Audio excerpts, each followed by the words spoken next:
Awesome. If they trickle in, they will. We're going to go ahead and start, though. So today we are going to be talking about the state of affairs right now in Infinity Kingdom, how it looks. Well, we'll give maybe a little bit of a history lesson just to some people I should say if necessary, once we get to that part. And let me go ahead and I'm just going to post real quick for anyone that is wanting to keep up with our itinerary for today. I'm going to post this in the voice channel chat, just so if anybody does want to look at kind of our outline for what we'll be discussing today.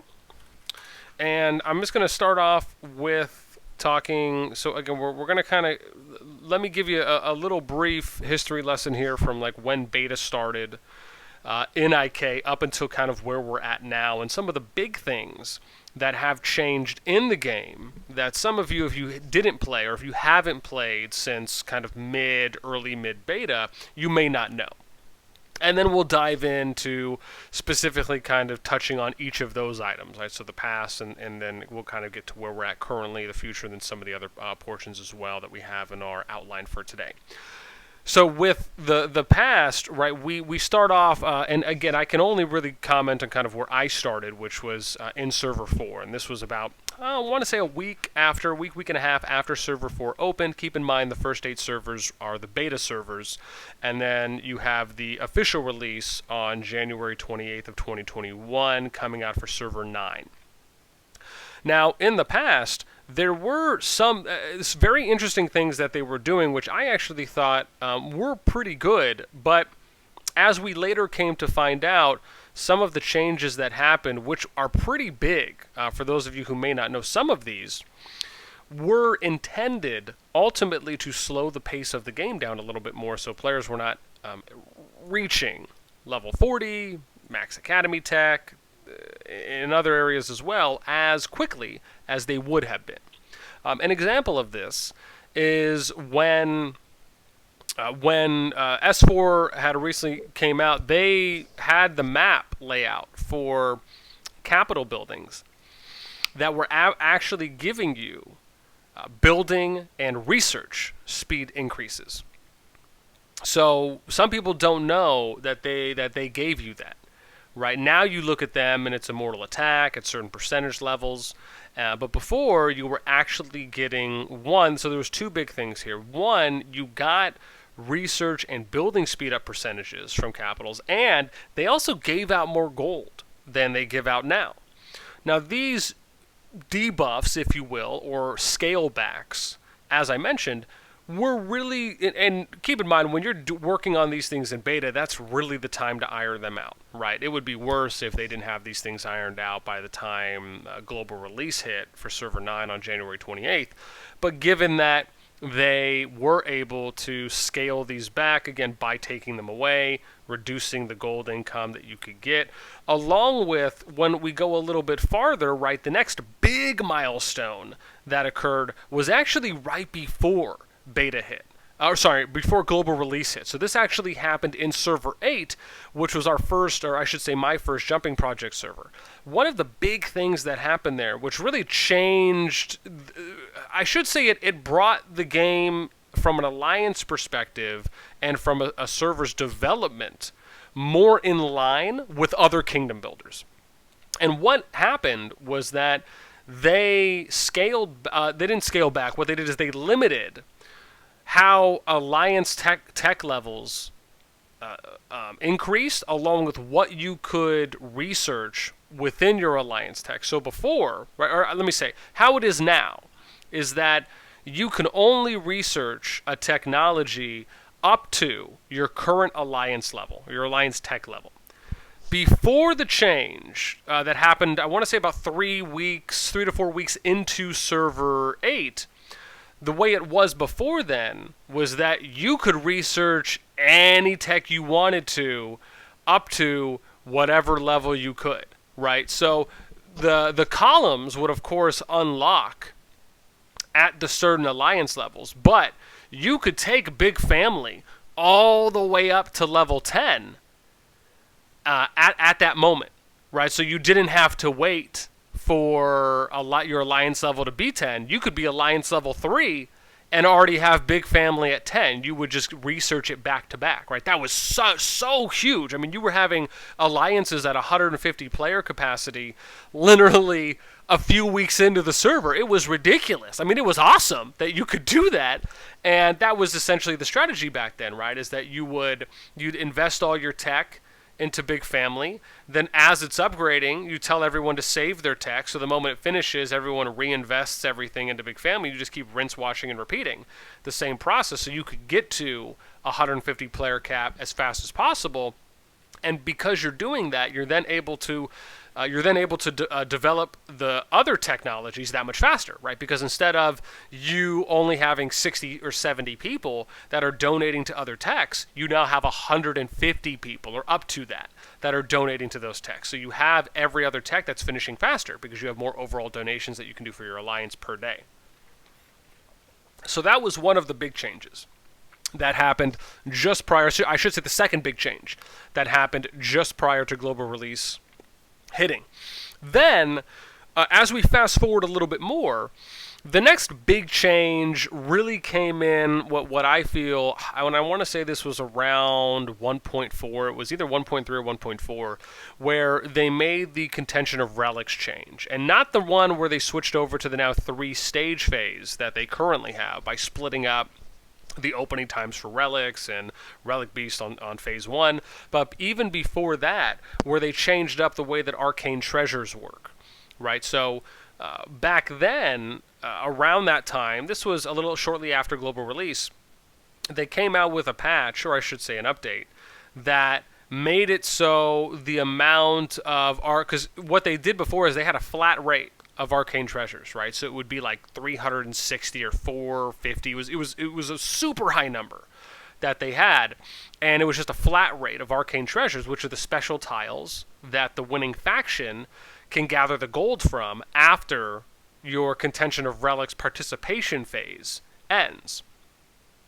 And it was great, man. There were some people getting like 100 mil gold, like across that period. People that had, maxed marches, all for 100k plus troop power. They just had high load capacities. I mean, they were making away like bandits. And now the change that they made is they transitioned from having a flat rate to now going with the amount of overall participants that engage during the COR phases. The challenge is that we still don't know the formula. It's actually a question I need to ask, but we don't know what the formula is as far as how do they actually calculate how many arcane treasures will spawn at the end of the COR participation phase, based on how many people participate and in what capacity do they have to participate. An example of this would be, do they just have to do one individual contract and one alliance contract? They have to attack one chaos beast and that counts? Can they just attack one chaos beast and that's it? Or kill one chaos beast and that's it, and it'll count towards an arcane treasure? Do they have to participate in some way, shape, or form on each day? Do they have to do at least one action each day across that 3-day period for it to count, going to an arcane treasure? Right? Those are things we don't know. It would be nice to know that. And I think when they came out with the update, right, they never stipulated that. They just kind of went off of saying, hey, it's overall engagement. So I think that is something that we really would be looking forward to, because I think that would help servers know what the minimum threshold is to generate as many arcane treasures as you can, because then you can educate, you can inform your player base and active players that are there, so that way each faction gets the most, of course, depending on how your server manages COR, or how it's ran there, but it would ultimately allow for each faction, or whoever the winning faction is more specifically, for that round, to get the most out of the event when it comes to those arcane treasures spawning at the end. So that kind of covers us up to the beginning, right? Those are some of the big changes that we've seen so far. Outside of that, it started coming into new additions, right? We started getting the Illusion Battlefield, and then more notably, we now recently kind of got TOTS, or Throne of the Supreme, which again hasn't officially started yet. I imagine and hope that's probably going to be starting in the next month. We might see that from some of the servers. That's more my hope, essentially. And then we still have some other things that are being worked on as well. But that kind of takes us, at least from the past on what we saw and things that transpired.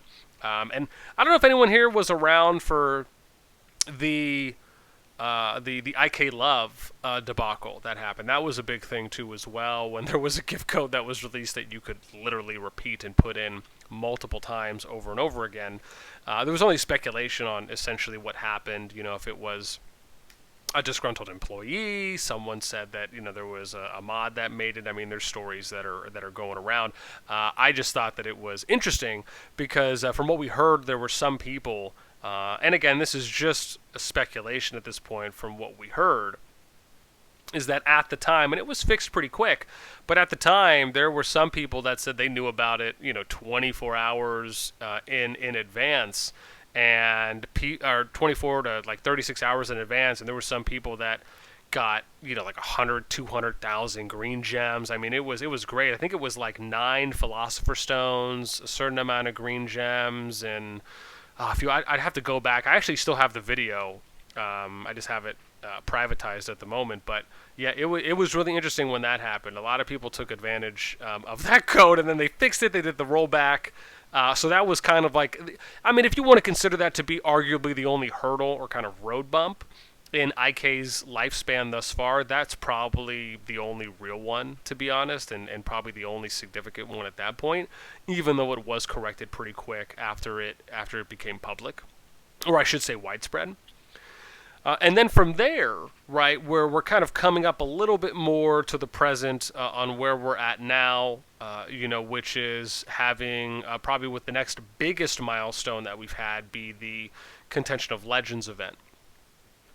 And so I guess before I even continue, does anyone have any questions on anything I just touched on as far as anything about the kind of past that has transpired? Did I mention some things that maybe you didn't know about that you're kind of happy to know a little bit of the history for those of you who maybe haven't played that long to kind of get to where we're at now?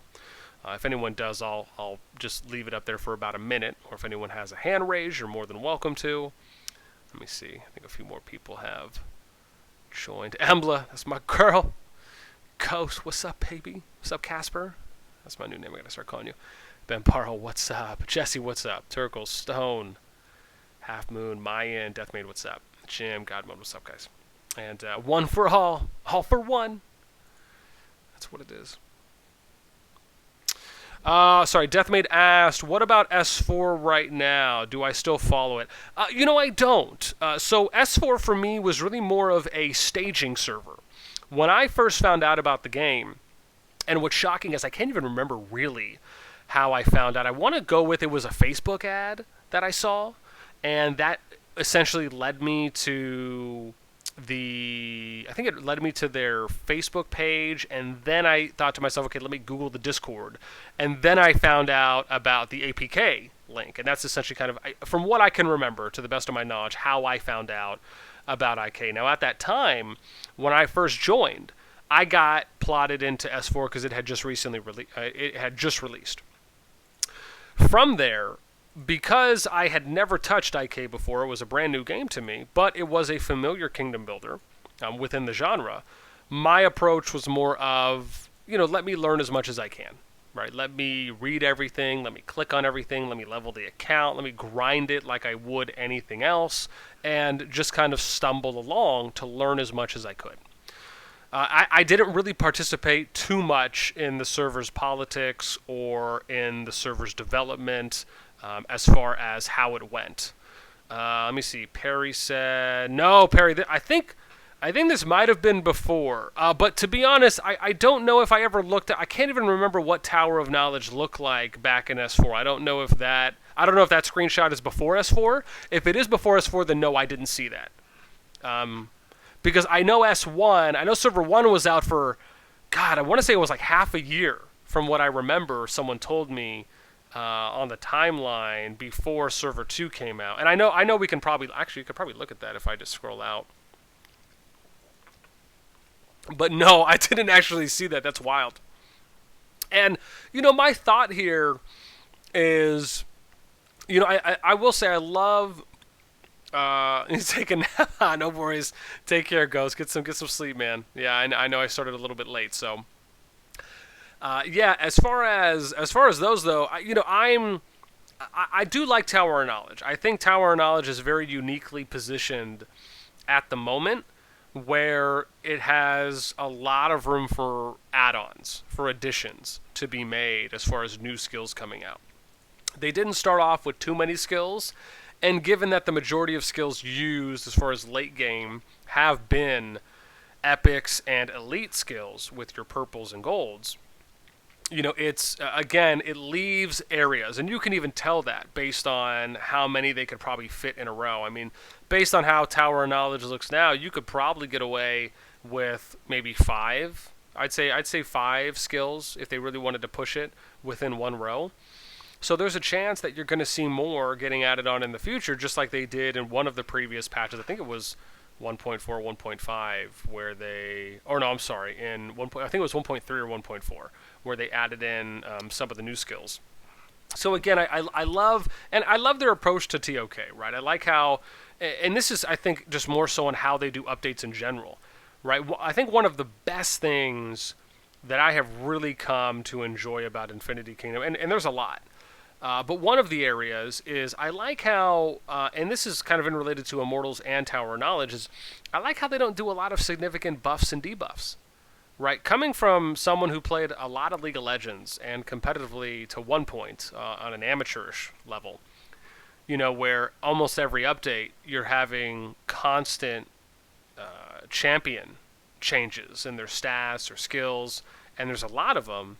And then you look at it from that, which is like, not necessarily to say it's the worst case, but it is the most extreme case from what I've seen.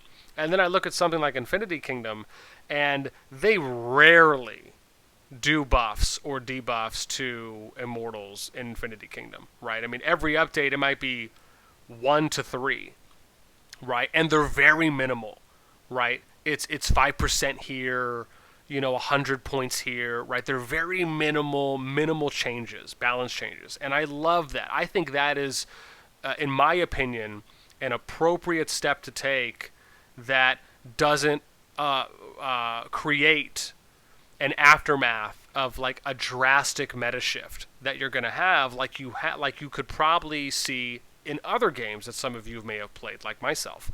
So I love that. In addition to, when you look at Tower of Knowledge, I like how they started out with somewhat of a lower amount of skills, specifically when you look at the epics and the elite skills, and that they don't add new skills every day. They don't do a plethora of balance changes to skills every update. Right, I love that. I like how they're taking a very minimalistic approach to balancing, and I think that level of care is a great way to proceed in the game, because you can make the argument that the game for the most part is pretty balanced. I can go and talk to someone, and they could tell me with confidence that their 240k water march can go up against anyone. I can talk to someone and say wind can go up against anyone, fire can. I mean, it is. That's one of the great things I love. And keep in mind, right, we're not really going to know how a true meta looks like up until we see Throne of the Supreme. I think Throne of the Supreme is going to be our first real honest look at how the current meta looks like for which marches truly are more endgame than others, right? You can look at someone like my boy, one of my good friends, Toy Bloke, right? He's got the #1 strongest troop power march right now. He's on server 9. He was server 4, and he migrated, right? He's at like 252k troop power, right? He has the strongest troop power march currently in the game. But still, keep in mind that, you have to get to like your epic level artifacts. You got to get to VIP 15. You got to get boost level 20. You have to get best in slot equipment to get to a point where you can see what that hard cap threshold is, right? Is it 252k? Is it 253, 253.5, 254? We don't know yet what that hard cap troop power is currently at. We will most likely know soon, right? So someone said 280. Yeah, see, the thing is, I haven't seen anyone over 252. Toy Bloke is the highest I've seen troop power-wise over on S9 when I last did my top 15 strongest players, and we looked at the first 60 servers for that. So, again, it could be. It's just my point in saying that is that the game is still so young that there's almost no one, if not anyone right now, that has maxed out everything they could in one troop power. And yes, and you're right, yeah, exactly. And you also go off nobility. I mean, I like to go off the threshold of count 2 for nobility, just because of the fact that, you know, once you get to count 1, you start having honor decay that happens, and you have to keep it up constantly. So for me, as long as they're count 2 and everything else is maxed, right, that is what I would view as like a minimum hard cap threshold. And then obviously if they get higher than that, I'm sure, again, it can go higher. But for the most part, because of the decaying system that happens once you get to count 1, it's just not viable to use that as like our minimum threshold to go off of, is where I'm coming from. So, right, as long as they're there and they max out everything else, that's what I would view as like, what is the hard cap max? Because eventually once server versus server comes out, that is where you're going to have a bunch of players passing that count 2 bubble, going into count 1, eventually working their way up higher in those ranks, right, to the princes and the king levels for nobility. And then, you know, after that point, right, because you have to get to, what is it? You got to get, you have to do all the levels of Marquise, right? So you got to do Marquise, then you get to Duke, then you do Archduke, and then Prince, right, which is your final top, but you got to get, well, whatever it is, to 26 mil honor. But I mean, the additional troop numbers you get, I mean, you get plus 16% on stats. I mean, it's ridiculous, the nobility stats that you get from top level. It's awesome. And I love that they have a system that promotes that, but I think that system is going to be better and more utilized once we get to something like server versus server, where, because you're having nonstop fighting, you're going to have a lot of players that are going to increase in honor right away, and they're going to hit those things. It's not really needed for you to hit them in your home server. Unless your home server is at war.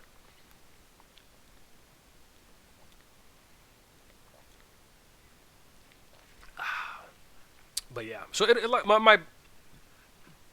again, my reason in saying that is, I think it'll be interesting to see, because there's not a lot of players, even given the amount of money that some have spent on the game, which, trust me when I say, is still a significantly amount less than if they were playing something like Rise of Kingdoms. From myself, being a rock player, even looking at people spending Lords Mobile, among others, right, I do love the ratio, the spending ratio that they have at Infinity Kingdom. I've heard this consistently across the board from many high spenders that I've spoken to that have come from other games like that, where, you know, they can spend a quarter or a fifth of what they did there, and they feel like they're getting so much more value in Infinity Kingdom because of how much further they can progress their account than they could in other games. And I think that speaks volumes for, on top of how much more free-to-play friendly Infinity Kingdom is. And that's not looking at it from the spending point of view. That's looking at it from what I view as kind of where the game presently is, how it came up as well, which is that the game implements things that no other kingdom builder that I have played has done to make it so you can look at something like Infinity Kingdom and say, wow, this game really is free to play. It really is a lot more free to play friendly than other kingdom builders that I'm sure other players have played. An example of this would be the fact that they limit the amount of troops that you can make. Right, coming from someone who's played Rock, Lords Mobile, I've touched a little bit of State of Survival. Those are like the big 3 right now. You know, Infinity Kingdom is the one game that limits the amount of troops that you can have. Right, you're not going to sit there and have 1 million, 2 million, 10 million, 20 million troops, and you're just power camping, is what I liked to refer to it as when I was playing Rock, and it forces you to be strategic in how, one, you train your troops, how you use them on the map, and it doesn't allow even for spenders to run away with it, right, where they can stockpile ahead of time. That, to me, is something that makes Infinity Kingdom so much more free-to-play friendly than Rock and other kingdom builders that do not have a troop limit capacity. In addition to that, and this is probably the biggest feature on why Infinity Kingdom is so much more free-to-play friendly than other games, is that everything costs action points. Coming from someone who's played other kingdom builders, and a lot of them, you can go out and attack other players, and it doesn't cost you anything. The only thing it costs you is having to use your thumb, or whichever finger you use, to click a few times to go and attack them. In IK, it costs you action points to go and attack someone. It costs you action points for everything. I think this is one of the single best features that could have ever come out in a kingdom builder. And I really think that other future kingdom builders should learn from what IK has done in that they require a resource to be utilized in order to attack other players and arguably do anything in the game. It creates a situation where you have to be very particular and you have to make a choice, or you have to make choices and decisions based on what you are going to do with that available with the available action points. I think when you also look at the fact that they took away the daily surprise. Oh God, is it daily surprise? Can someone remind me what's the name of the bundle that was giving you like the 3K AP and at SP for $1? Like people bought it daily. I'm forgetting. It's not daily surprise. It's something else. Someone's gonna remind me. It is daily surprise. Okay, shocking. Okay. All right. I wasn't sure on that. Thank you, Sleepy. So, again, people were buying daily surprise, no pun intended, but every day, and they were doing that because it was $1. It was arguably the best pack in the game, right? Hands down. For the value you got based on the price you paid. Hands down, it was the best pack. And they got rid of it because, one, I think they saw that people were buying it. So many people were buying it. But I want to say this, right? Where some people feel that they were robbed, let me explain something to you on why them removing it or changing, because they did change it up, right? They modified it to where now it's like an optional roll. It's like a roll percentage pack, right? Where you buy it and you'll roll, and then you have a chance of getting one of these things. The reason why I think it was an amazing move, and it was the correct move in my opinion, was because of the fact that when you have to look at it like this. Look at how players in other kingdom builders who could have unlimited troops, and how others viewed that mechanic in those games, take that same style of a feature and you apply it to the daily surprise pack. It's arguably the same thing, right? Spenders are buying it every day. They're hoarding, which means that when they're building up their AP storage, what are they able to do? They're able to go out and attack more. That means they can do more PvP on the map. By them taking that out, actually makes the game more free-to-play friendly, because now they're limited in another area on how much attacking or how much chaos or how much rogue-like behavior they can do on a server. So where some people might be, disgruntled about it, I look at it as it's still a big win. It still doesn't stop, I shouldn't say stop, but it still allows for spenders to still purchase packs in other areas, and some of those will give them AP. But it just basically reduces the amount of consistent daily additional AP that they were getting from that pack. I actually think it was a great move by IK when you look at how the game is as a whole and the direction that the game is trending in, which is trying to be more free-to-play friendly. And they, in my opinion, are the most free-to-play friendly kingdom builder out right now on the market. And again, they're really pioneering the genre in a way that I personally have yet to see it be taken to. And I love that about IK. I'm a big supporter of that direction based on that area that they are really hitting home on. Beyond that, though, which kind of moves past a little bit of the AP talk, right? Where is the game currently? What is happening at the moment? So, Contention of Legends is arguably the next current event that is happening in the game, and then eventually we're going to get most likely to Throne of the Supreme, which is probably the next thing in the pipeline that we'll end up seeing some information on. But for now, right, let me briefly touch on Contention of Legends, and then I'll take some questions, and if there's any additional feedback that anyone would like to provide, please feel free. So when it comes to Contention of Legends, right, my thought is that My buddy Ghost and I have had this conversation before, as we've been talking about it a little bit in our Discord. I will say that let me start off by saying I love the idea. I love the concept behind Contention of Legends for a few reasons. One, I like that they kind of ran this additional limited reward event for a server that came out, which promotes more activity to the server. On the flip side of that, the other reason why I think if you look at it as a downside is because some players could feel that servers that are getting additional levels of promotion have an unfair advantage because they are populating faster and to a fuller extent than other servers that are not getting the same level of additional promotion, right? So that kind of goes into the pro and con of that.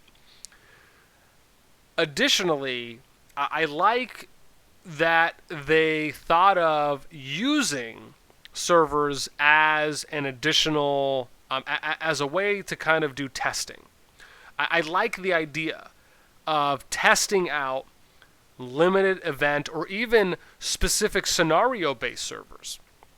An example of this would be, okay, so for this Contention of Legends, or I should say for this event being Contention of Legends, they created a server that is going to be a main server, right? It's going to be a standard server, but they just said, hey, whichever alliance and faction wins the first Contention of Legends, they're going to give them some rewards, right? Keep in mind, they arguably could do that for every server if they really wanted to, right? Like, that's not something that would necessarily damage the game. They could do that, right? It would just be this is the way the game's going to trend.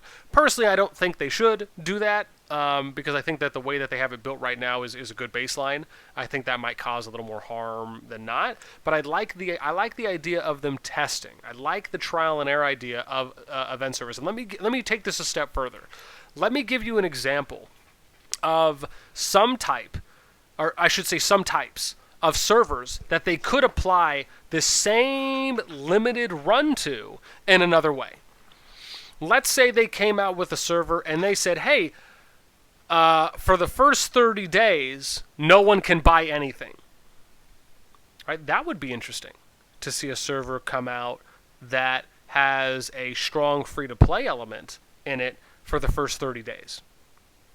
Let's say they came out with a server and they said that you cannot attack any players for the first 30 days, right? Or for the first 2 weeks, whatever it is, right? If they just came out and said, hey, the ability for you to actually go and attack another player, you cannot do it for the first 30 days, right? I mean, there could be some pros and cons to that. People could, fill in city spots and kind of block off others, making it cost more AP to do sieges. I mean, there's some complications that could arise from that, but it would be interesting, right? That's my point, is that you could do things like this in future servers. You could arguably, if you wanted to take it even a step further than that, you could do trial runs. And I'm going to say this with a level of caution because I love the idea in my head, but I do think it would have to be thought about a little bit more. I would love if they came out with a pure free-to-play server. If they came out and just said, on this server, right, it's going to be a standard server, but no one can buy anything. Right? I would love to see that as a test case to see how that works. Right? Because you could do that. Right? Keep in mind, the way that server versus server works, right, as far as in a standard way of looking at it, is that you are being not compared. You're being placed based on criteria that has to be consistent with other servers. So even if you're a free-to-play server, you would most likely just go up against a little bit of a younger server, right, for servers that don't have as many spenders in yours, just to match up with the power ranking.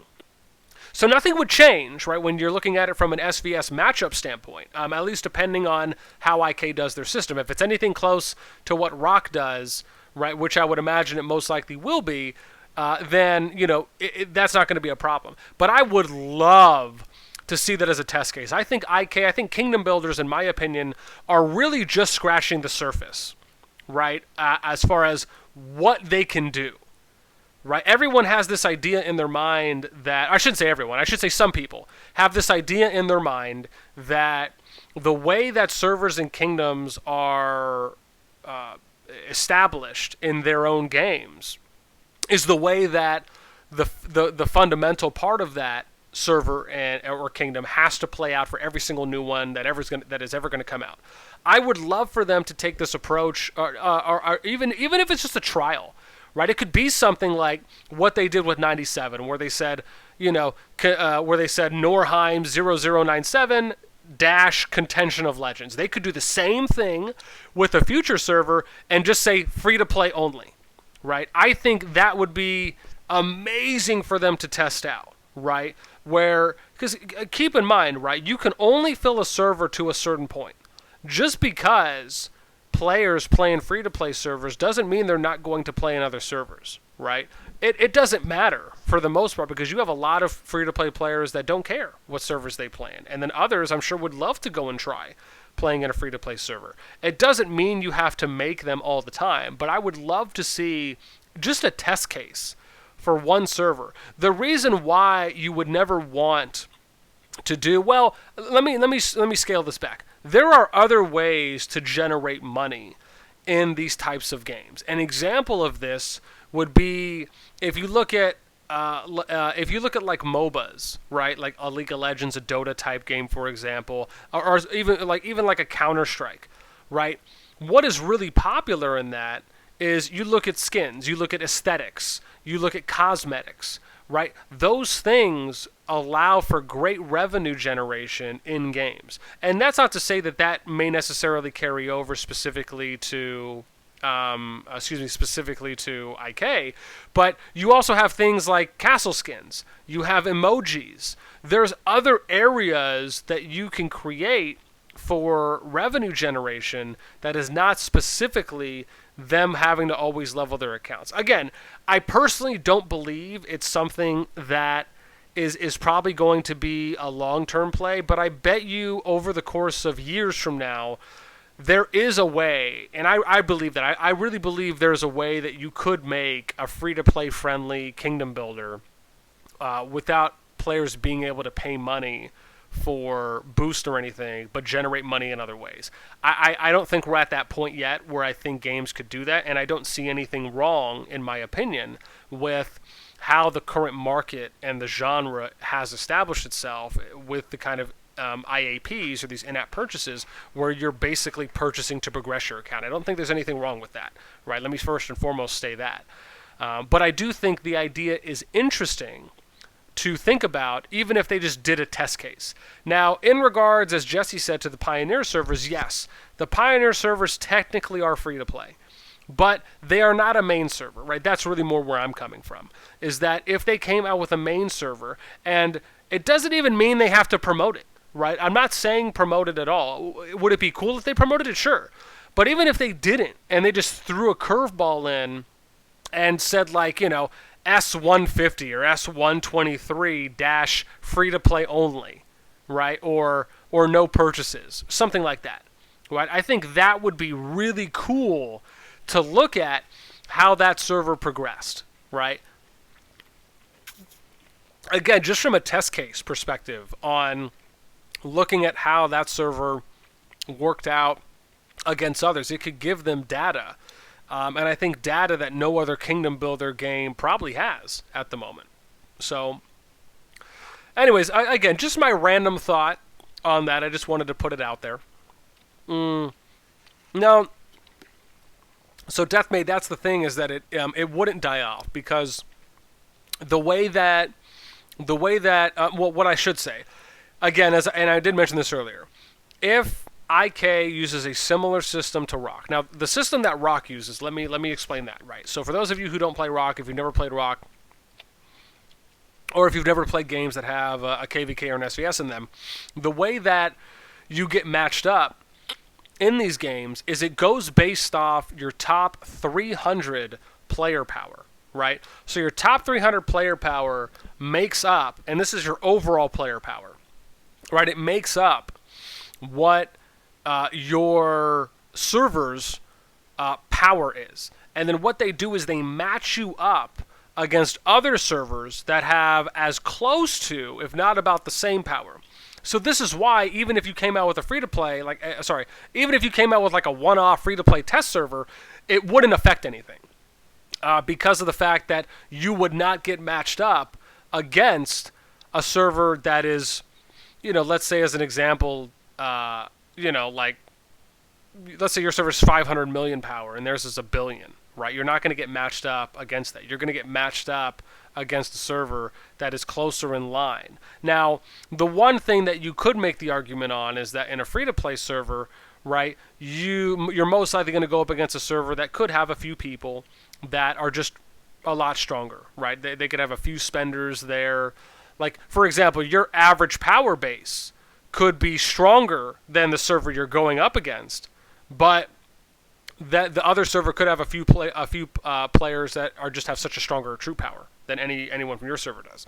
Again, that would be my initial assumption on how that could play out, or hypothesis, but I still think it would be a very interesting test case, right? Even if they only ever did one server, right? And they're just like, hey, we're just going to do one server, we'll never do another one. Or if they just say, we're just going to do one, we just want to see how it's going to be, right?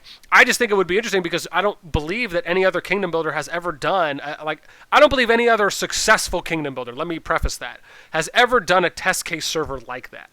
And I would love to see that. Again, even if it's just a test case. So...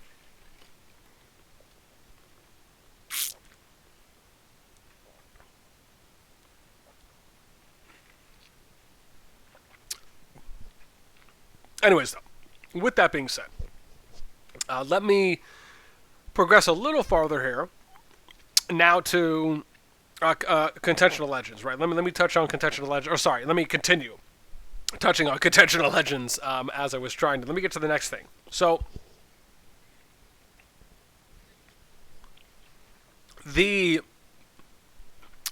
okay. So now we look at building from what we just touched on. When we dive deeper into Contention of Legends and how the event is playing out, as I said, I love the idea of the limited event runs. I think the challenge for COL and S97 is that, one, the event was undermarketed and the execution really wasn't there. I think the challenge, and this is kind of where IK set themselves up from, is they came out from this standpoint of, hey, this is going to be a equal competition based server, and a lot of people viewed that like I did early on, that okay, cool, this is going to be like a war server, right? That people are going to actually, like, they're really promoting it as that, where you're going to go out there and you're going to fight other factions players, and it's like it was almost like they came out with this event to try and have players play the game the way that they envisioned it right from the beginning. That was my thought. I'm on it, right? Because they really pushed the faction versus faction system. They pushed the competition. They pushed the one alliance, the one faction winning COR1. I thought to myself, man, like, are they thinking to themselves, damn, like, no one's been playing the game that we like wanted them to play it in the way that we wanted to play it in. Let's come out with an event, right, so they could play it in this way. Which is a joke. I have no idea if that's what they were thinking. That's my opinion. I had thought that briefly, that maybe that could be like a funny narrative that they may have been approaching with this type of an event.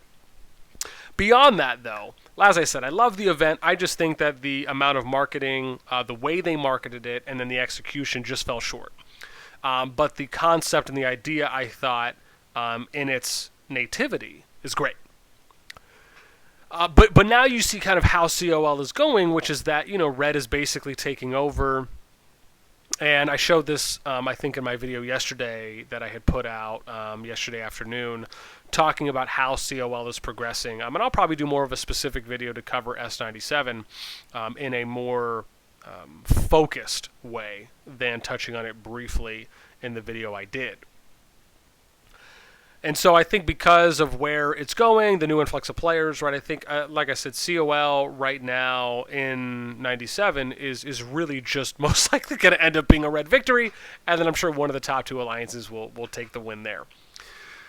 Sorry, I think someone did ask me a question, right? So let me do this now that we're kind of caught up to the present, before we dive into like the future talk, which I will touch on a few things, and it probably won't take that long. If anyone has any questions on anything we've touched on, even if it's a general question, feel free. You could type that out in the voice channel chat. I'm happy to answer it. Otherwise, if you want to raise your hand, if you want to come on the show and talk with your boy, you're more than welcome to do that, and I can call on you. But let me scroll up, because I think Deathmaid asked me something else here. Something about jumpers.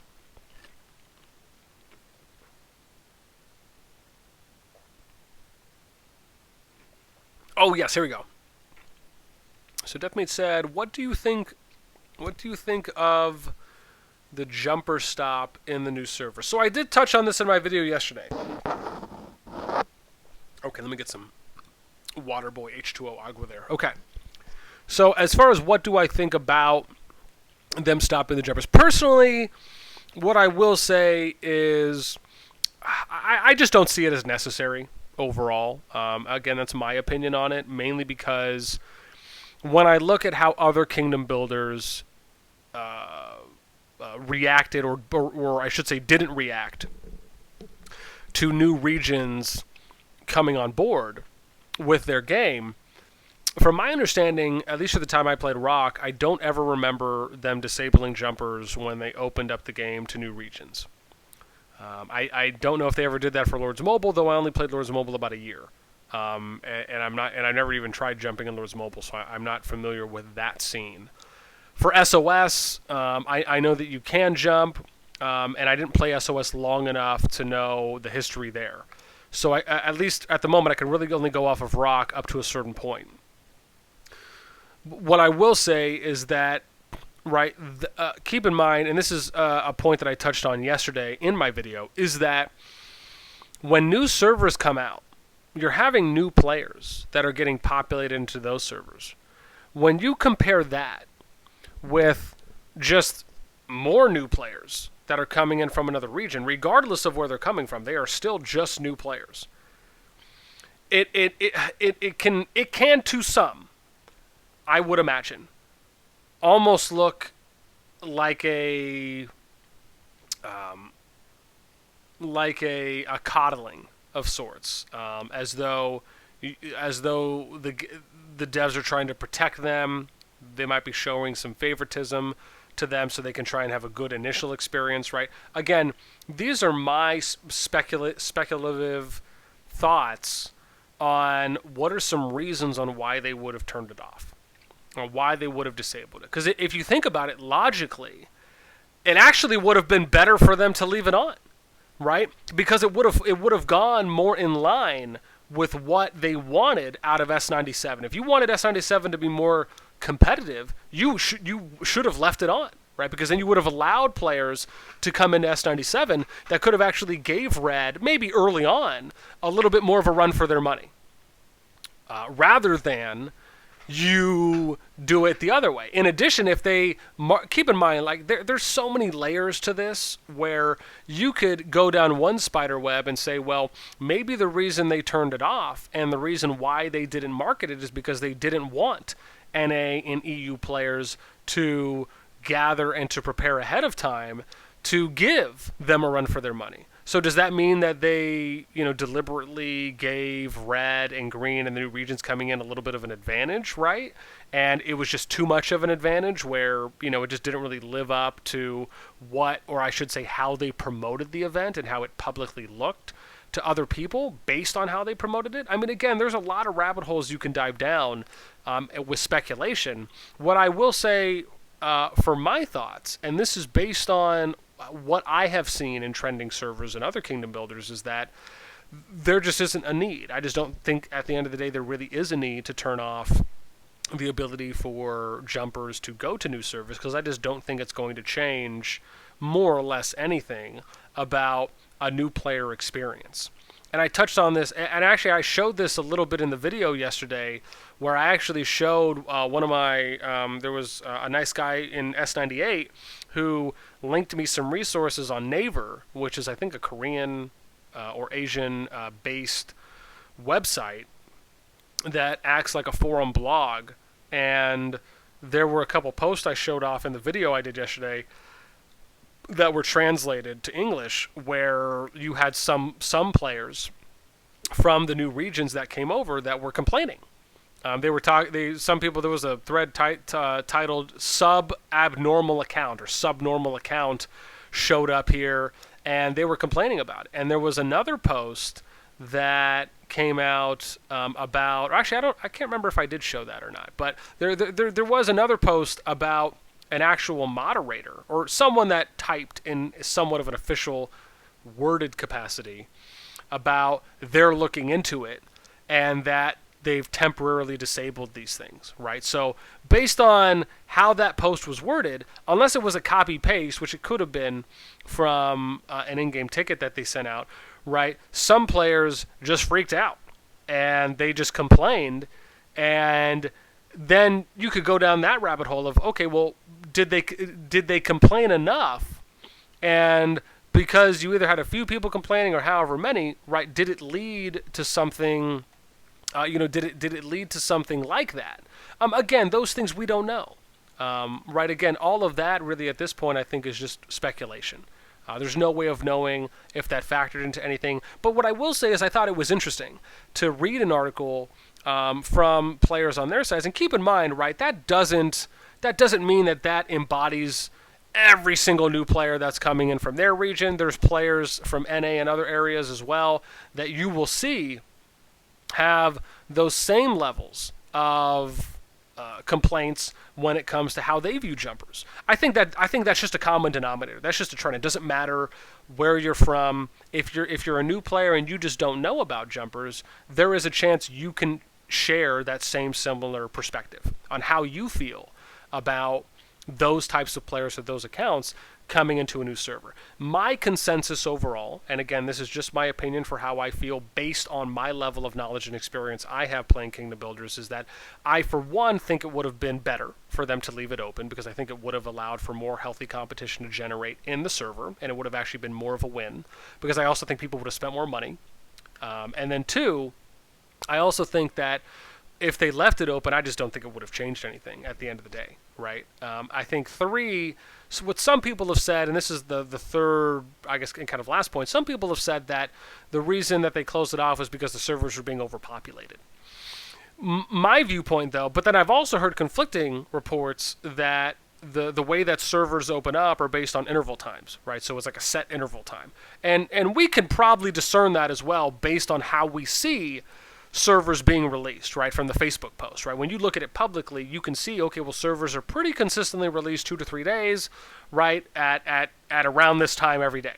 You can, I mean, it doesn't take a rocket scientist to figure that much out, right? You could then discern that, okay, well, they probably do it off of a set timeline where servers release every few days at this specific time, instead of, and in my opinion, again here, I really feel that and I don't know how many other I would imagine other Kingdom Builders probably do it like that as well. I don't know how many do it or how many others do it differently.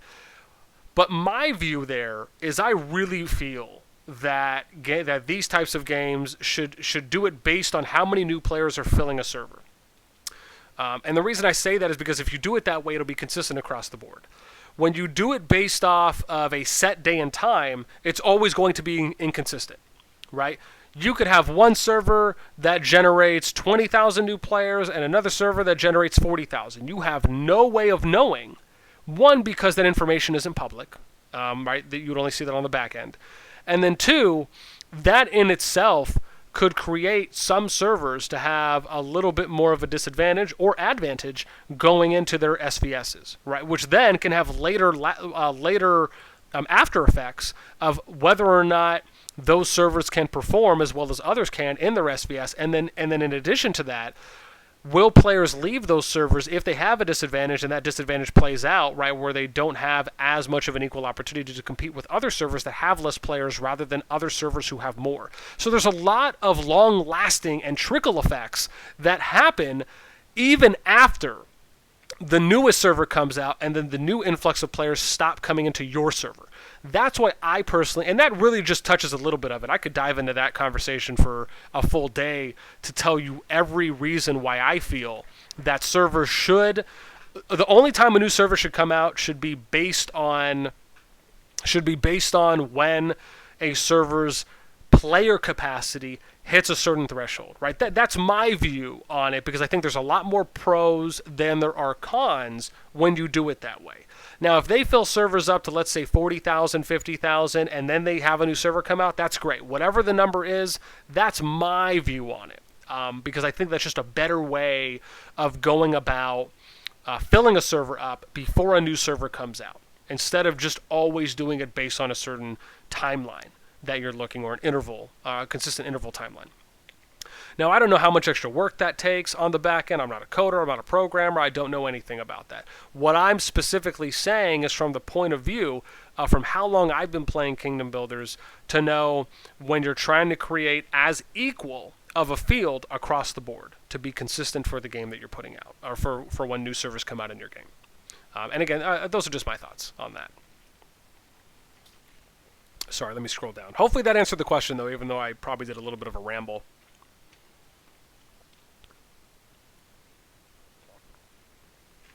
Right. Sorry, let me scroll. Yeah, it did. Okay, got you. Yeah. I mean, sometimes I go off on tangents. I think most people know this for me by now. I like to be very detailed, and I like to try and over-explain when I'm covering something. So, yeah.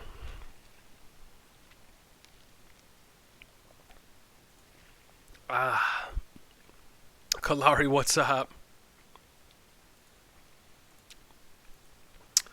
All right. Oh, sorry. Was there something else? Let me take a look, in case I missed something else that someone had said. Sorry, I'm just catching up right now on some of the chat. Where am I at? 11:45. By the time I came, they would have shields safe for next vacation. They won't even port. Sorry, I'm trying to just catch up here. What some people said. Strategic. Please, no skins. Yeah.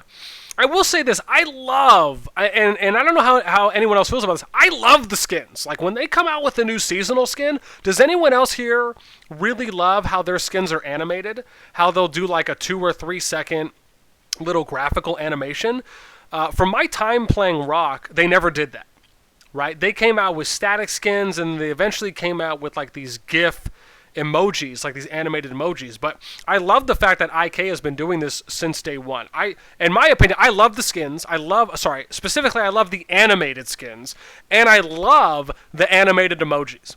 Like, even if they came out with like some for free to play, and then some you could pay for as like premium ones that could be like taunting. Like, dude, they could even do it when SBS comes out.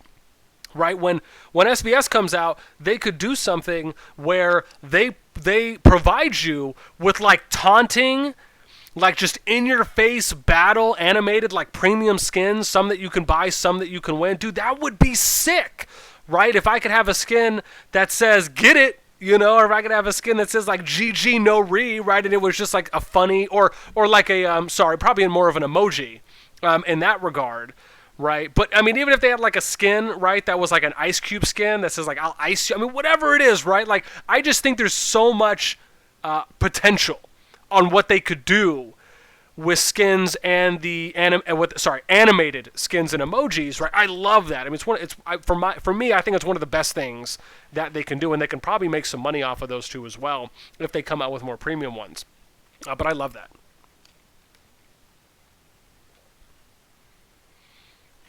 Yeah. Yeah, exactly. Yeah, like a taunting skin for when SBS comes out. I mean, there's so many cool things they can do with the game, right, that they're really just touching the surface on. And a lot of these things can also generate them some money in other areas. Like, I mean, until someone told me to go click on the Shadow Dragon skin, I had no idea that the Shadow Dragon skin did a cool animation. I think that's awesome.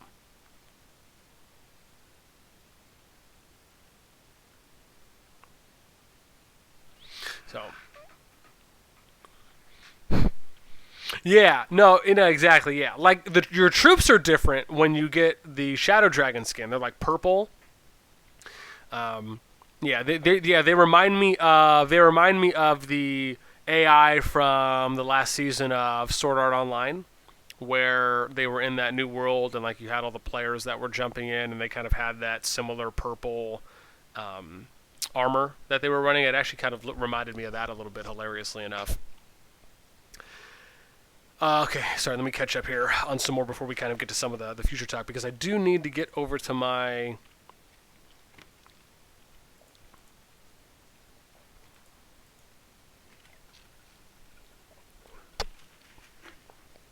Yeah. I'm going to get over to my town hall shortly. Okay, but let me go ahead and see, does anybody have a hand raised? No? Okay, that's okay. Let me go back to chat, see if I've caught up here before we touch a little bit on like what's coming up in the future.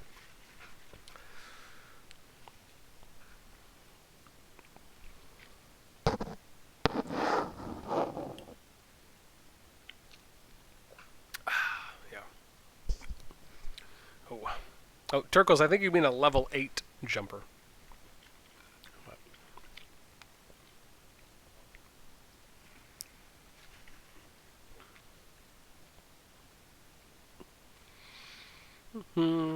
Yeah, I know for a period of time they had open servers and locked servers, and from what I understand now in Rock, I know I had joined some servers that were international, a good amount of them.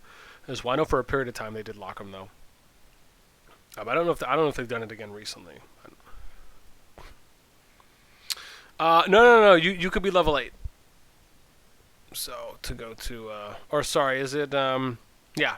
You could be Castle 8 to go to new servers. Why am I tripping on that for a moment? Yeah, you just can't go past. Or sorry. Am I having a big brain fart right now?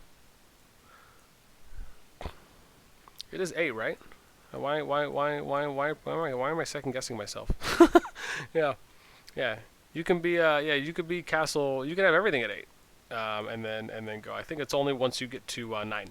You just don't want to go to 9. So best new skin. Best new skin. That could be cool. Yeah, I really like the skins, how they kind of like change the way that your entire castle looks. Okay, I think I'm caught up on chat. Let me see here.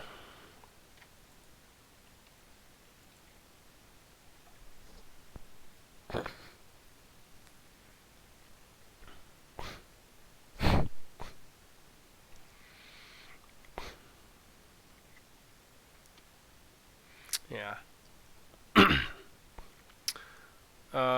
Tune system hell.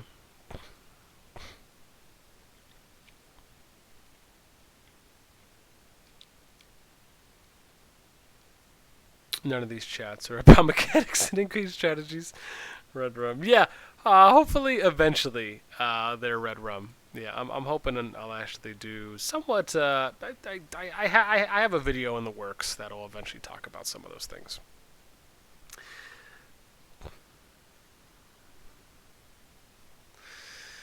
Yeah. No, I think Ninjaru's post there is a good example of things that devs can do on their end to give you more of a kind of general roadmap on what's in the pipeline, what are thoughts, what are things that are set to come out but just don't have a release date. Yeah, I mean I think if they had something like that, would be great. I think the challenge, and this is something, and I'm going to briefly touch on a little of what Ninjaru said there before I get on to, a few of the things that they do have coming out. Well, I should say that will be coming, or should be coming out, is that,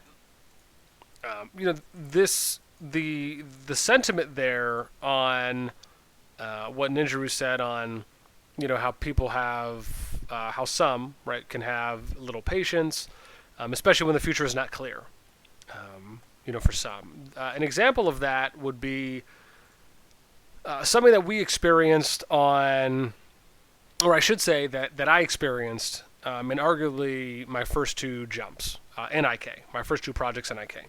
is that, and a little bit more so my first one than my second, but for the most part, my first two. And what that was, and not even on the jump projects themselves, but just in at times daily conversations with some people in IK, is that when you're looking to prepare a server a certain way, and you're promoting a server a certain way for your jump project, or for even if you're just someone who's trying to get everyone on the same page, or just on a page, the challenge there is that it is hard for some people to see what they don't see. Right? If it's not tangible, if they can't click on it, if they can't read it, if they can't play it, then to some, it's not there. Why would we care about it? Why would we invest our time to try and get there to that point when it hasn't been officially announced? An example of this would be if you look at, again, if anyone here has ever been a part of any of my jump projects, if you watch my content and you've heard me speak on these things before, which is that, when it comes to like prepping your server, like having an SVS based server, prepping your server for SVS, prepping your server for, prepping it for when like IB tournaments eventually come out, prepping it for long-lasting longevity in general, right? So your server doesn't die out in just a few months. All of these things are vitally important. And the challenge is and let me just touch on briefly the SVS portion, because I think that is probably the biggest pushback that some players give, is they'll say, well, what's the point of building your server towards SVS if it hasn't been released yet? Right? Why would we invest all this time and this hard work into prepping an SVS-based server when it's not out, and who knows if it's even going to come out?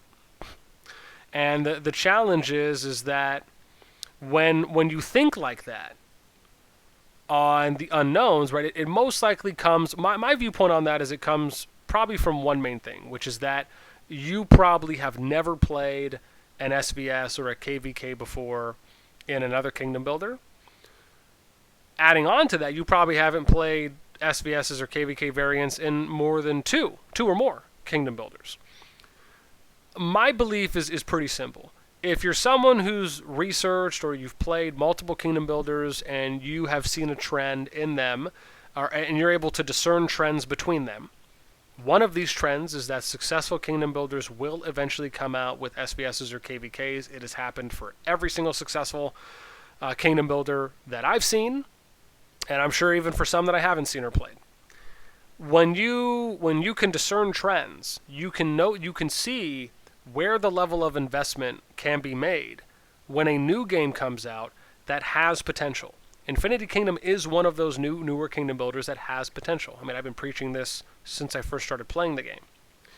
And, I was in this Discord server when they had like 600 people. And there wasn't a lot of people playing it. I was promoting this hardcore on my Discord server as a game. I even went down my entire friends list promoting this game to people, messaged like 990 players. And so, I really believed in IK from very early on, and I still do. I think there's a lot of great things they do well. But at the end of the day, again, I think when you look at how players, and keep in mind, right, this is a slightly separate topic, but remember this.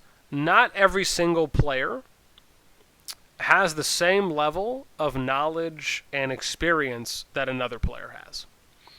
And you can use a real life example. Same thing, right? Someone that you meet is not necessarily going to have the same amount or level of knowledge and experience that you do in the areas you do compared to the areas they do. And maybe even just generally about universal things. But in IK, or in Kingdom Builders in general, then you take that a step further. Not everyone's going to have the same level of knowledge and experience in being an officer. Same thing for being a leader. Even further than that, being a project manager, being a server manager, right? Being a server or a kingdom lead. So there are different layers, or I should say levels, tiers, to when it comes to a player's knowledge and experience in some of these things. I can't tell you how many people I've seen that have attempted to do what I do for jumper projects, where they'll try and have 4, 6, 8 alliances that they'll manage, and more often than not, it is very challenging for them, because if you haven't done it before, if you don't have any kind of real life management, logistical skills, it can become harder, because these are things that you need, or you at least need to be able to do, or figure out quickly on how to do them when you're going through your preparation, when you're in it. I mean, there's a lot that goes into it. Anyone here that has ever been a part of, any of my projects that I've done, if you've ever joined other jumper projects, or even if you're someone who's ever been a part of another jumper project and then you've been a part of my project, I can guarantee you there is a night and day difference in the level of preparation, the professionalism, the level of structure that I do and I go through when it comes to the amount of effort, passion, and time that I put in to my projects compared to what you might view another person putting into theirs. And that isn't to say that there's no one else out there that that can do the same thing. I just personally have never seen it for at least the 2 games that I've done projects in thus far. And I think with that comes a certain level of responsibility and accountability when you look at how servers are being prepped ahead of time for groups that are choosing to do that for something like an SVS. And that's kind of where it comes back to the challenge of selling that idea, selling that vision, and selling that goal to players that are in your server. Because keep in mind, 99.99 repeating percent of players in your server most likely have no idea what a fixed King of the Hill is. They don't know what they probably don't know that your server even has a server Discord. Some people probably have never used Discord before. They might not know that you guys do town hall meetings. They're like, what's that? Is that where I show up to my local town hall, my county town hall, and like listen into their sessions? Yeah, that's what it is. And it's not just that. It's everything beyond that. Some people may not know that when you come in with a group, you guys are working together. They may not get information from their leaders, because their leaders are probably just new players, or some of them can be new players who just decided to start an alliance up. Are those leads going to be able to give the same care level and attention to detail that a leader in your project will be able to give them? And then what level of impact will that have on those players staying in that server, or moving on, or leaving that alliance, or potentially just quitting and uninstalling the game because they had a bad experience? So anyways, I'm sure I'm talking about a lot of theory right now, and to be fair, probably some advanced topics that I'm leaking out and just giving people nuggets of wisdom on. But anyways, outside of that, let me move forward a little bit more and just briefly touch on some future things, because I do have to go and get over to my server town hall for ours. And so, again, the big things that we have coming out is going to be the cross-server arena, right? Which is our TOTS, our Throne of the Supreme. I love that it's TOTS, because I'm sure people are going to start making Napoleon Dynamite GIF references when it starts, because why wouldn't they? And but yes, that's going to be coming out. I don't know exactly when, but I'm hoping probably within the month we might start seeing some information about that for some of the first sets of servers that are going to be in that. I'm sure it's just a matter of them, 1, waiting for more servers to come out, and then 2, to eventually release it at an appropriate time. But I can tell you without a doubt, I'm excited for when Throne of the Supreme comes out, because as I said before, I think Throne of the Supreme is going to give us a great level of insight into what some of the early meta compositions, talk, skill, group sets or skill sets that we're seeing coming out of certain elements as well.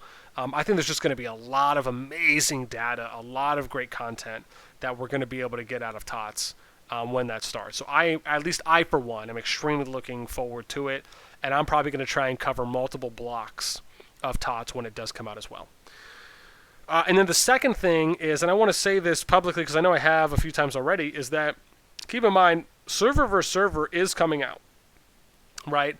even though some of us thought that SVS was going to be this, I was one included, until we ended up getting more information and details about the event, and then we later found out that it was a cross-server arena event. We did get confirmation that SVS, server versus server, is in the works still, and it will be coming out in a later time. So that is something great to look forward to. I'm sure after we have TOTS out for a little bit, similar to how we've had Illusion Battlefield out for a little bit, then they'll eventually come out. My hope is that we will hear something about SVS once they get to their 1 year mark, right? Bear in mind is that, well, and I know Jesse said this as well, but like if you look at a game like Rock as an example, right? They did announce KVK, but KVK didn't come out in Rock until like a year and a half in. That was after they came out with, God, what was it? Archivist? It wasn't Arch of Osiris. It was, no, I think it was Arch of Osiris. Yeah, it was AOO.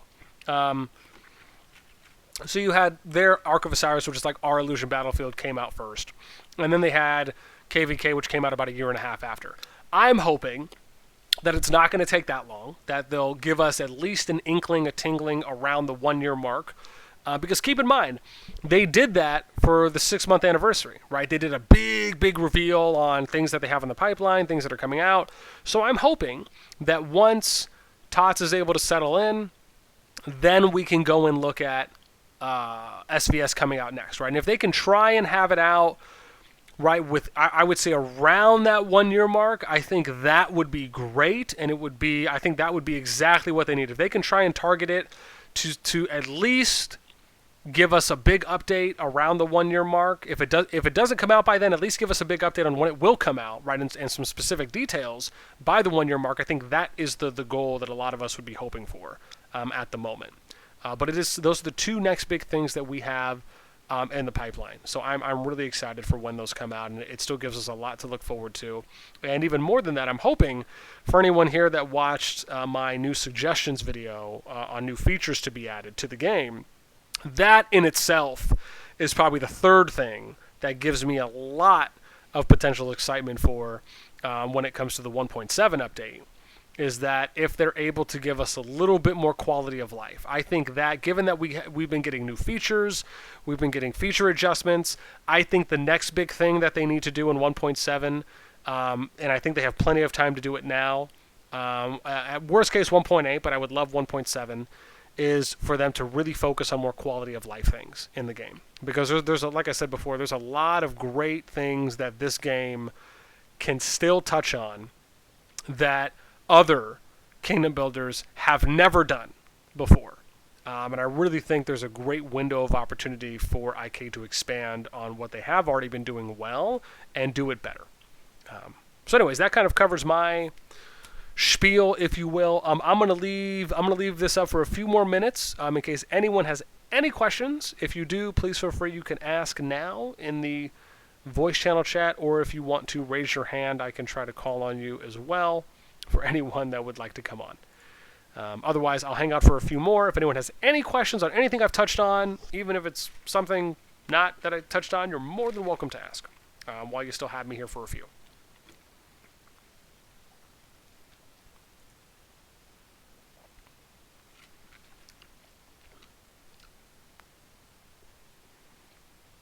City Siege.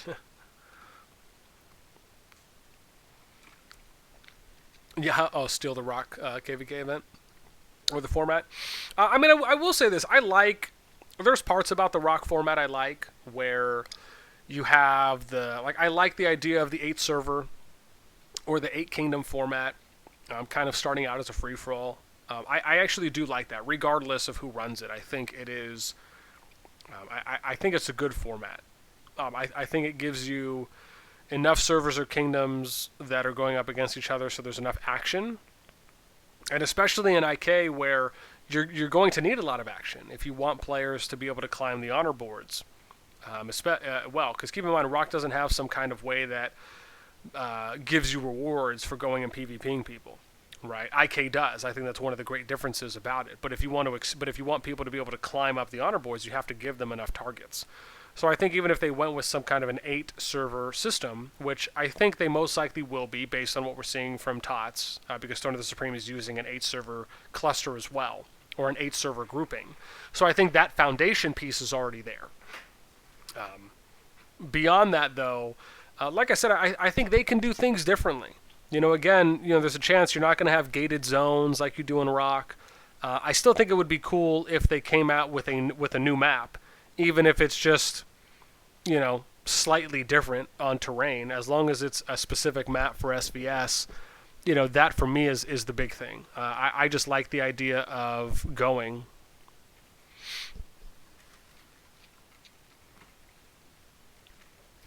Yeah, Embla, they could, but the challenge is Rock has the same thing. You look at Rock, look at how many dead servers are in Rock. They've never merged before. And I think, to an extent, there are some... I will say this.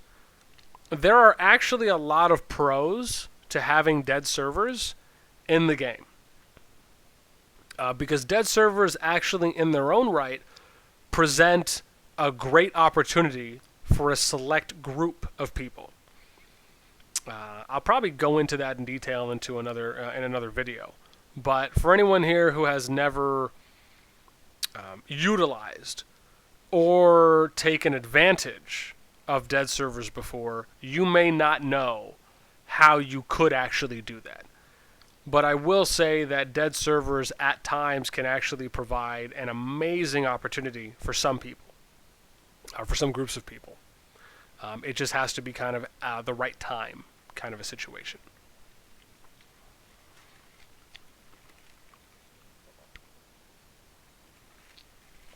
So, COR farm easy. Yeah, I mean that is slightly one.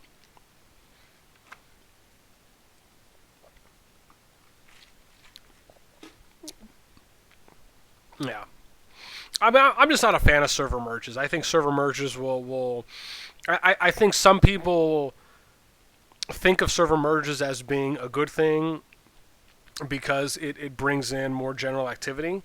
But you can do a server merge and you could have the same exact problems that you had when everyone joined a new server. Keep in mind, you still have to have a king. You still have to have a leading group. That much is never going to change. You are always going to have an alpha. Someone has to be an alpha. And that can be one person, it can be a few people, it can be a group of leaders, but you have to have that. There has to be some kind of a leading body. And if there's not, then you run the risk of just letting that fester until it explodes. Keep in mind, that's what you deal with when you are going into a new server. There's nothing stopping that same exact scenario from playing out over again when you merge servers. You're going to have the same thing. Nothing changes. Right? The only thing that could happen from a server merge is if you get super lucky and the server that you merge with, for whatever reason, like the people that are leading that server and then the people that are leading your server, just by happenstance, have the same server goals in mind. It can happen, but I think that's the lowest percentage chance of that happening. Now, what would be more interesting is if you could choose. So there's another game, I think it's Lord of the Rings Conquest, if I remember, on their Discord. I had saw a channel they have on their Discord where people can submit servers that they want to merge with. When I think about this, I actually think that is interesting to me. That you can suggest a server that you want to merge with, and then the devs or whomever can take a look at it and see if that's interesting. I actually think that is a very interesting idea. Now, I don't know how that would work long term, because I also think that could create OP servers, unless the servers have to be at a certain level of activity, so that way when they're merged together, they don't overpower any of the strongest servers, but it's more of like a catch-up mechanic, that could be a way to do it. But the problem is that would take a lot of work.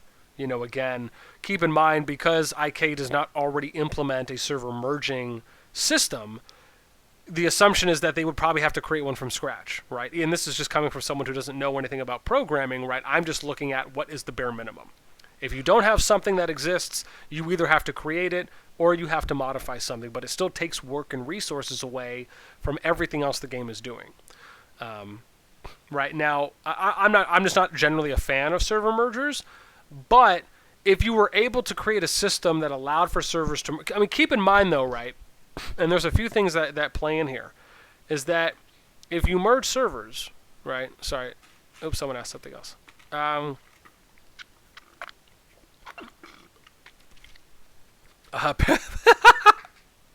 This guy's like, hey, but me first. That's funny. Let's see here. Just hold the dead servers and let your server migrate there to wanking. Yeah. Walking Dead is literally all about server merging. Is pretty much. That's a good point. Sleepy said, I am lacking other officers and leadership in my jump project, but lacking people who want to take that responsibility on. How would you go about trying to find or recruit people into your jump project? So great question. Can I ask, are you specifically asking about people in general, or are you asking about officers and leaders? Then you max out your server, yeah.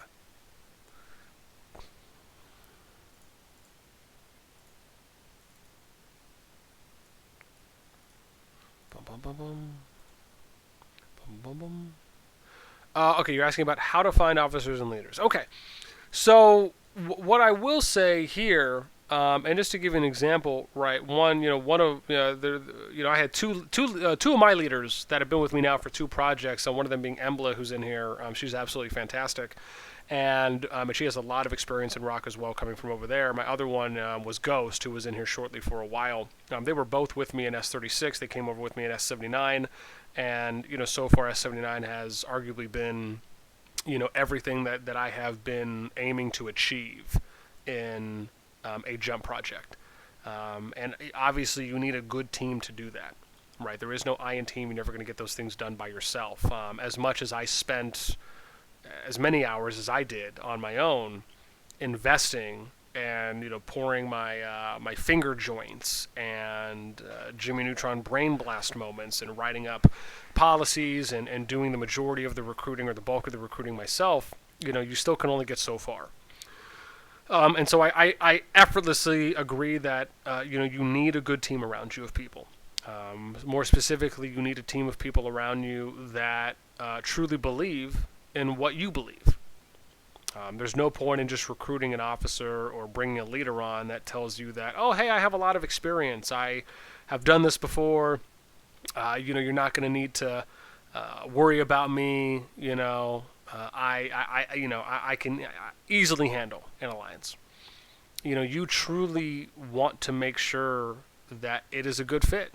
Think of it like you interviewing a roommate that you're going to be with together, or like better yet, like say someone told you that you were going to be stuck on an island with someone for 5 years, right? But they gave you the opportunity to interview your the candidates, right? Some people that you could choose to go on the island with you. Do you think you're going to take that a little more seriously than you would if you didn't? I think so. If they gave you the opportunity to interview people, knowing that you're going to be stuck on this island with them for years, I'm pretty sure everyone would interview people to like the fullest extent. And that is kind of how you have to approach your recruitment process for officers and leaders. But it also has to come from a point of where you yourself have enough knowledge and experience, because you have led alliances or multiple alliances, whether it's in one server or across multiple servers, to where you know what you're looking for. It has to first start with that you have a great understanding of the game and how it's going to play out. Again, remember this, that just because you've been a leader, right? And this is just a general assessment. Just because you've been a leader of an alliance in a game before, doesn't mean that you are going to be immediately well equipped to run and manage a jumper project, because the mindsets in managing a jumper project and being the leader of an alliance are completely different. Your approach is more global than it is local. When you are running an alliance, you have a local mindset because you're locally thinking about the people that are within your vicinity, which is the members of your alliance. When you're managing a jump project, you have to think global. It's not just about your alliance anymore. It's about all of the alliances, and more specifically, it's about the server as a whole that you're going to go to. And that has to be the mindset of where you are including players that are, even players in the server that are not a part of your group, right? You have to have goals, and clear-cut goals at that. And once you have those foundational pieces set up for what your goals are, what you want out of the server, those are the selling points that you can then give to people that are coming in and applying. I think an easy way to start is you come up with like an application form. We use Google Forms that we've done for our applications, and I think they're pretty easy to use, and I'm a fan favorite. So, I'll write up, 15 questions on a form, and then we have one for our officers and one for our leaders, and then people will fill those out. I read through every single one. I'll read every single word, and then for anyone that I like, that I want to, I shouldn't say I like, but that I would like to take into a second interview or a next interview, then I'll reach out. And then I'll get in voice with them. I'll talk with them 30, 45 minutes, and I'll ask them some questions based on their application. And then at that point, right, I'll thank them. I'll tell them, hey, thank you so much for your time. I'll be in touch. I'll let you know. And then at that point, right, we'll either do a second interview. I'll either do a second interview myself, or if I have someone that I trust to do a second interview, then I'll have them do the second interview. And then at that point, right, we'll make a decision. Or I'll say I would make a decision on bringing them on board or not. And that's kind of my process for it. I think the biggest thing, which is probably to Emba's point that she just posted, is, keep in mind, this is a marathon. It's not a sprint. For our S36 project, we prepped for about a month and a half. For our S79 project, we prepped for 2 months, almost 2 months. We prepped for, because the majority of the time, like once you have all your foundational pieces set, and you have all your information, you have your server policies, your goals, how you're going to manage certain events, how you're going to do your kill event, how you're going to do COR, all of these things you can write out ahead of time. The main thing that you really have to spend the most amount of time on is recruiting people for leadership, which is your R6s, and then however many officers you'd like to try and have each of those leads have as well. And then constantly reiterating and trying to get everyone on the same page so you can be so everyone can be as up to par as you can possibly get them to before you go in to your new server. So keep in mind, it takes a lot of time. So if you are someone that arguably doesn't have the ability to be on the game 8 to 10 hours a day, and that's just not in-game, that's just managing, right? I'm sure Embla can tell you effortlessly, there were some days where, I'm putting in minimum 10, 12 hours a day, sometimes 14 to 16 hours a day. And that doesn't mean that I'm on the game, or on the game 24/7. That just means that's a mixture of being in-game and then on Discord to either answer questions, or I might have to write a mail up. I might have to reach out to players. I might be responding to the 50 to 60 to 100 messages that I'm getting every day. That could be from me going out there and recruiting myself and reaching out to players, messaging them, speaking with other leads to coordinate. There's a lot that really goes into it. And a lot of those things are kind of on the unforeseen end, or on the back end, that a lot of people aren't going to see publicly, the work that people like myself put in to projects. And it's, again, at times can be hard to contemplate Yeah, so see, even Emma, I'm gonna tell you, she's 6 to 14. Ghost is the same thing. You're doing a lot. So keep in mind, that's why I always like to prep people with realistic expectations. It's one of my key phrases that I use in a lot of my videos, is that you look at the amount of time you put in game as a leader, right? As a leader of a successful alliance, right? That is a top active alliance. Think about how much time you put in on that, and then double to triple that time, and that's most likely how much time you're going to put in as a project manager, right? Depending on how many alliances you plan to bring with you into that server. So there's just a lot that goes into it. I'll probably make, maybe once I get a little bigger, I'll probably make a detailed series of, how to build a jump project from scratch. But at least for now, I like to try and keep my, I don't want to say secrets, but I like to try and keep my quality level of information somewhat restricted. So, yeah, and that's going to be another challenge as well, Sleepy, is trying to find people that actually want to be leads.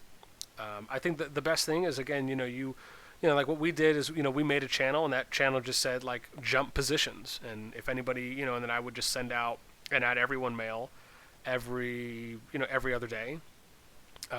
And then I would just give, like, an update of where we're at in the project every 2 to 3 days, give an update on where we're at in the project, and I would just reiterate a few of those things in the mails that I would send out. Just a friendly reminder, if anyone's interested in a position, you guys can go to this channel, you can fill out an application. That was an easy way to do it, and I think it had a lot of success for people that chose to. But again, keep in mind, it's all relative in time. The more that you recruit, Benbarro's a little different. Benbarro already had, I think Benbarro already had some experience coming in. And usually when we recruit from a previous jump, but even when we do our officer recruitments are a little lax. We don't really interview, we don't do hard interviews with our officers. And that's because there's a margin of error with officers, right?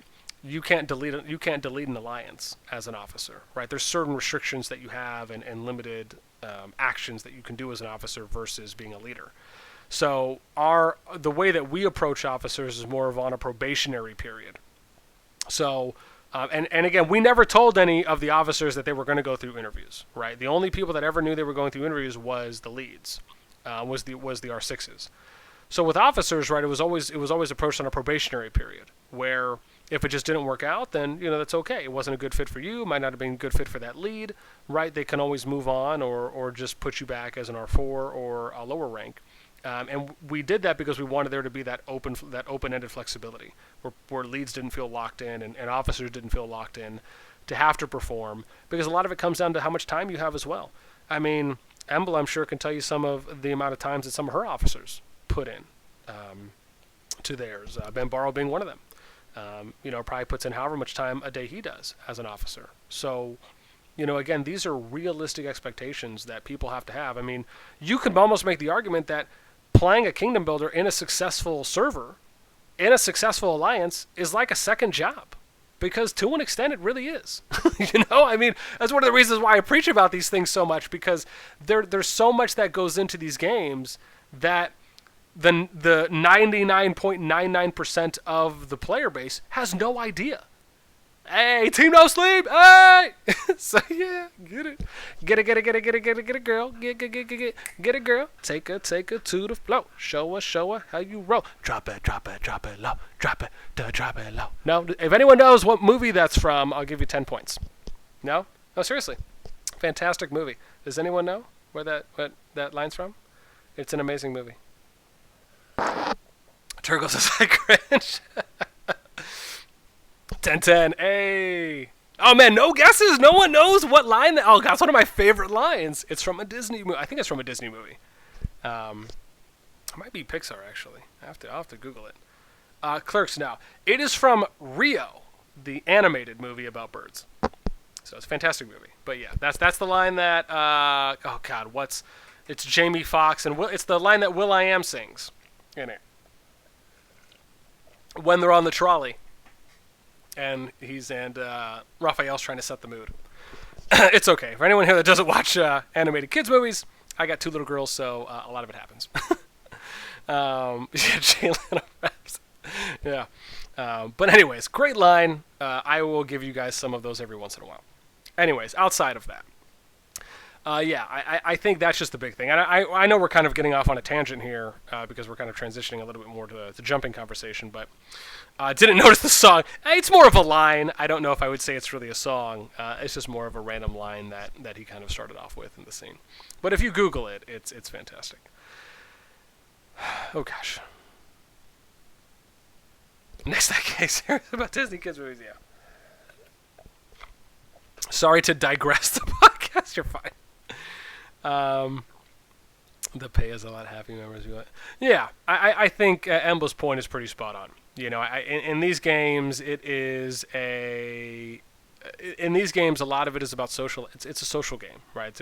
The social aspect, I think, for myself, Embla, and I would imagine many others, is the enjoyment that we get out of it.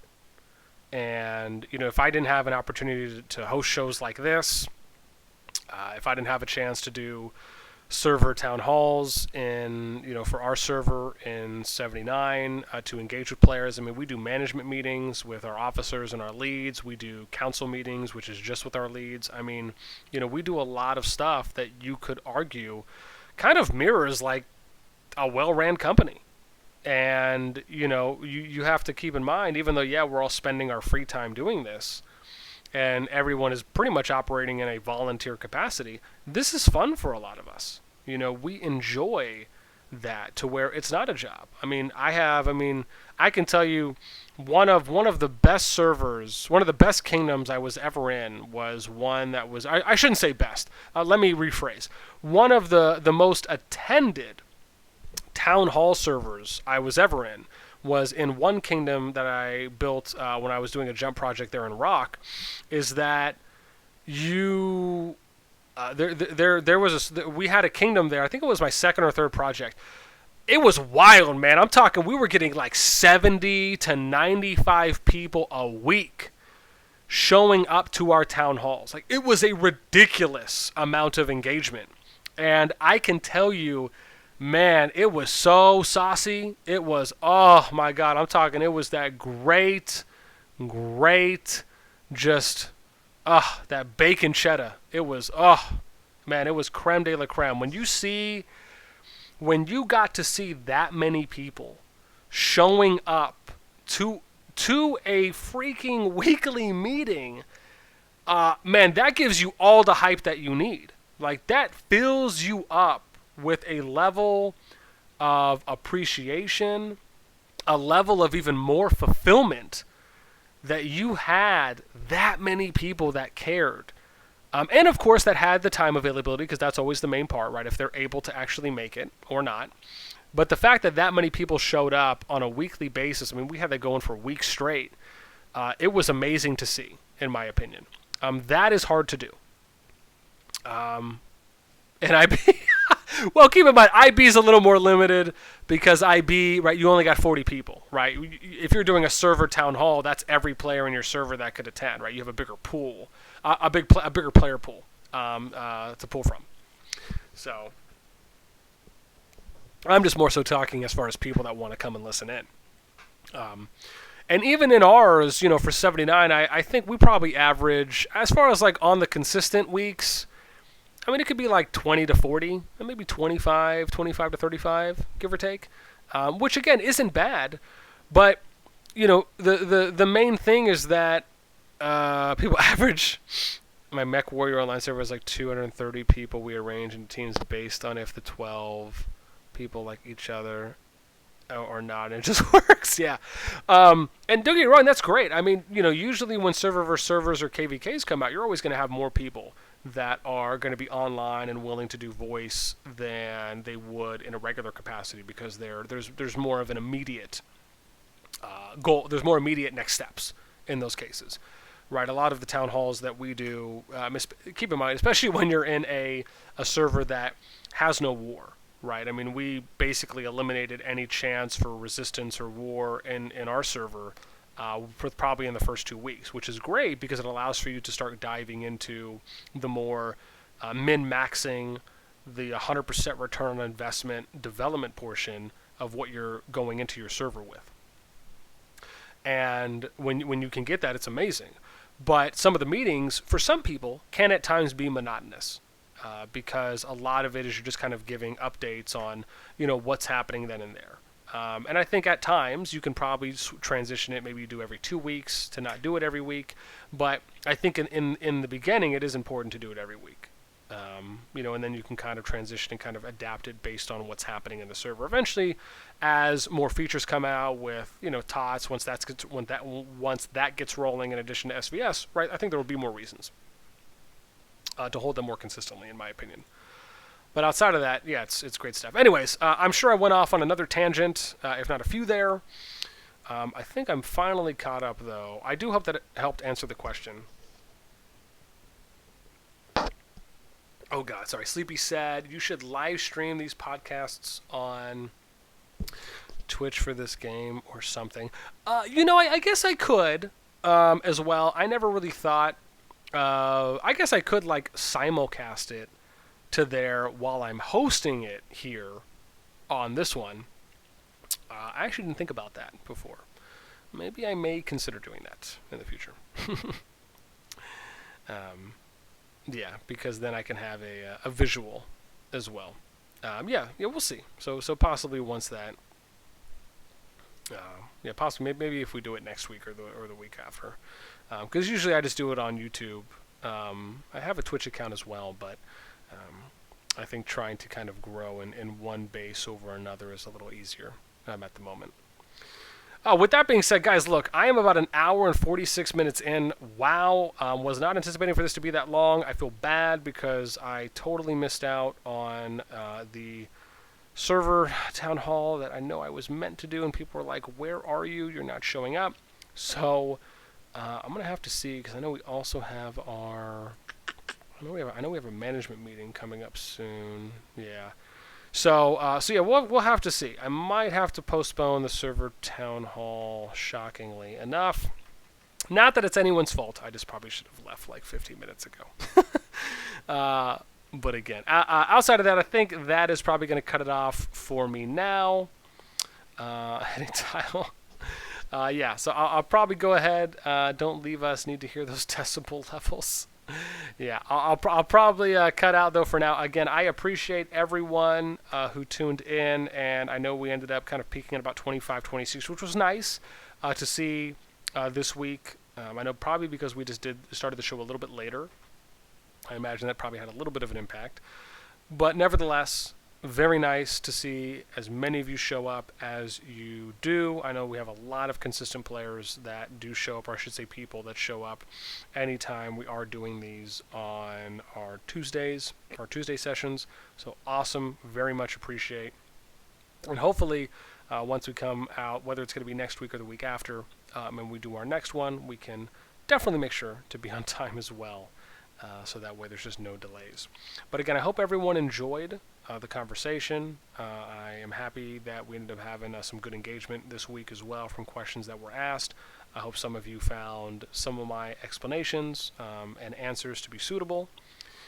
And I think that's it. So I'm going to go take a little break, and then I will have to get over to my next meeting, which again just kind of shows what I do on Tuesdays for the work that's, for the never-ending work that's put in.